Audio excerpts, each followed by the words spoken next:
I was late. I didn't know I already got introduced. Yeah, that's my fault. But my name is Philip Wilkerson, and I have the pleasure of being your keynote speaker for your induction into the W.E.B. Du Bois Honor Society. Just say, quick show of hands, how many people know who W.E.B. Du Bois is? Okay, that's good. It's more than last year, you know. I look around, too. I don't see that many. I don't see any black folks. How many people identify as black? I'm just curious. Okay. And I find it interesting that we're getting a scholarship named after a black gentleman.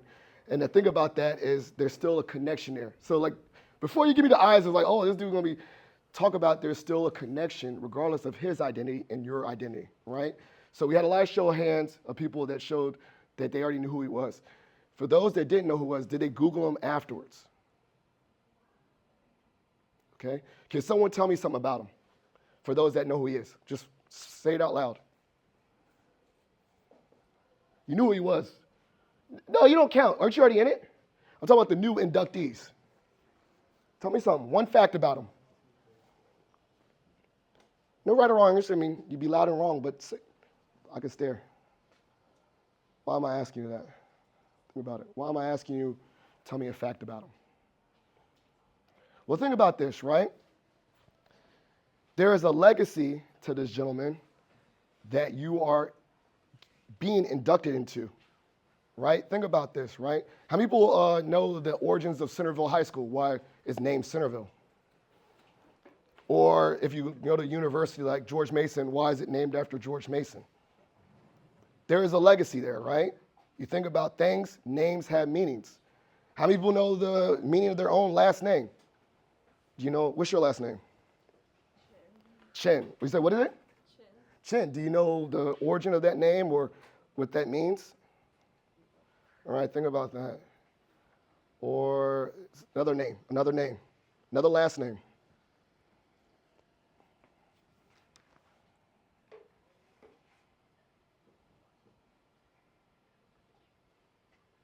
Someone share their last name. I'll stare at y'all. All good. Your last name, simple last name. Now, I care, I ain't gonna see none of y'all again, so we could just stare here. But here's the thing. Here's some things about W.E.B. Du Bois that I want to share with you. He was born in 1896 or 1886, right before the turn of the century. One generation outside of slavery. He was the first African American to graduate from Harvard. When they asked him, wow, it's such an honor that you graduated from Harvard, he was quoted as saying, I assure you the honor is all Harvard's. So think about that kind of swag. First black person to go through Harvard University and says the honor is yours for having me here, not vice versa. He was a sociologist. He was an advocate. He was one of the founding members of the NAACP. There's 12 of them. He was the editor of The Crisis, which is the second oldest black publication in the United States, right? He wrote famous works like Souls of Black Folks, which talked about things like dual consciousness, which is a theoretical model about navigating spaces with two identities. One is a black man in predominantly white spaces. What else? He was a member of Alpha Phi Alpha Fraternity Incorporated, which is my dear fraternity, all right? Some other things. He's probably one of the most quoted black scholars at all time. So why am I saying this? Why am I sharing this? Because names matter. Now, because of your induction to this honor society, you are forever connected to Dr. W.E.B. Du Bois. Think about that. Do you have to be a nationally publicized scholar to be at the same level as him? No, that's not what I'm saying. Do you have to be the first to go to Harvard? No. But understand that your prowess for academics has allowed you spaces to share that legacy as you create your own legacy. You now are connected to that legacy. So I'll give you an example, right? How many of y'all are committed to getting good grades? Hopefully all of y'all, please raise your hand, right? Because think about that. He was committed to getting good grades. That's how he got into Harvard, right? How many have a cause that they care about that they want to make better for others? Hopefully all of y'all. It doesn't have to be grand. His was simply about the plight of black people. It could be simply, I don't like pollution. I don't like voter inequities. I don't like women rights not being equal, right? That commitment, that advocacy is shared by now. You are living in the light of Dr. W.E.B. Du Bois. Think about this too. Can you do it alone? Can you do any of these things alone? Can you do all your accomplishments alone? No. Did W.E.B. Du Bois do his accomplishments alone? No. So while you may think we put people on pillars and think that legacy is beyond us with names and famous people, we do the same things as the people we're getting named after day to day. Each day, we are creating legacies like that. That it may never manifest. Your legacy may never, and it sounds bad to say, your legacy may never manifest in something being named after you or a building named after you. But does that lessen the impact of that legacy? I will share to you, I will challenge you, let's say, if you just try to do your best every day and just be a better version of yourself and pursue something with vigor, then you are definitely making a legacy. How many people are the older sibling in their families? Legacy.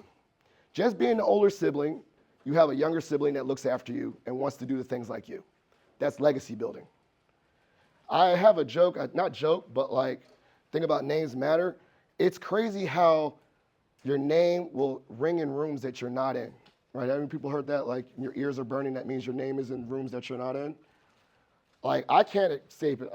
I usually try to now add Philip Linwood Wilkerson Jr.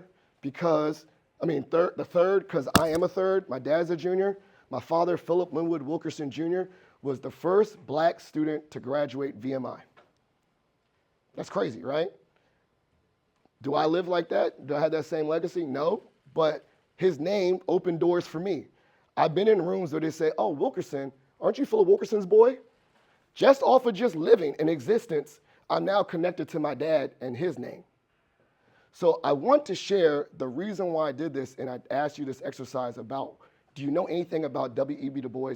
Is not a way to shame you or make you feel less than. It is intended to empower you, to make you feel that now, just by being yourself, you are connected to a legacy.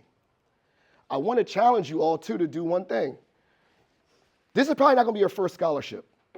It's not going to be your first honor.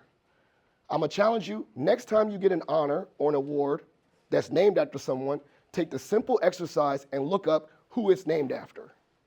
Because when you do that, you'll realize that connection to the thing that you got honored meant something to somebody. And that person meant something to the world. It could be a scholarship, let's say a young lady that went to college and she got sick and they do a scholarship after her, because she was committed to being a teacher. So now they got a teacher scholarship. We got one of those examples at Mason. That young lady's legacy lives on forever.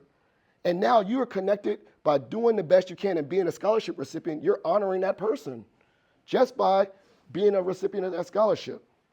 Or when you walk in a building and you say something that says, Moat Hall. Who is Moat? Look at the person that you're walking into, because it matters. It matters. Names matters and legacies matter. And so I would just say, end this right now and say this. You are all excellent students. You would not been selected for this honor society if you were not excellent students.